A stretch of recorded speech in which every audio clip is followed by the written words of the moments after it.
কমলে, আমার হৃদয় কমলে, হৃদয় কমলে, হৃদয় কমলে, আমার হৃদয় কমলে।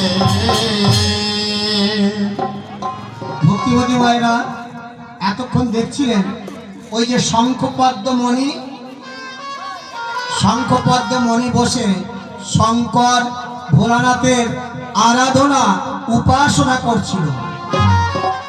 মা মনসা এসে বললেন, শঙ্খপদ্ম শঙ্কর ভোলানাথের নয়, আগে আমার পূজা করো, আমায় মা বলো।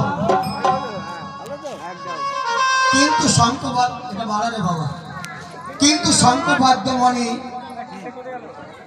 মা বলল না, পূজা করলো না। তাই মা অভিশাপ দিল, শঙ্খপদ্ম রে, তুমি যেমন আমার পূজা করলে না, আমায় মা বলে ডাকলে না, আমার অভিশাপে এই মণিকুল পরিত্যাগ করে মানব কুলে জন্মগ্রহণ করো। ভক্তিমতী মায়েরা, মা মনসার অভিশাপ বিফলে গেল না।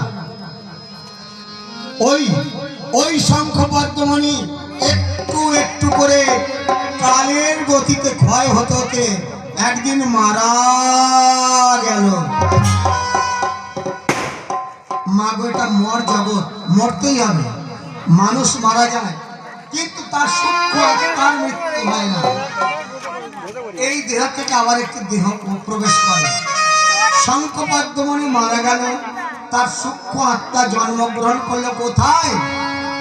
চম্পক নগরে ঘরে চাঁদ সদাগর, চম্পক নগরে ঘর চাঁদ সদাগর, মনসা সহিত বিবাহ করে নিরন্তর, মনসা সহিত বিবাহ করে নিরন্তর, বিবাদ করে নিরন্তর, করে নিরন্তর, মনসা সহিত বিবাদ করে নিরন্তর।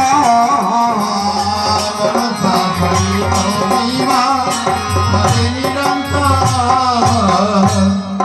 চম্পাকনগরে কোটিশ্বর বেড়েছিল। আমাদের এই ধরাধামে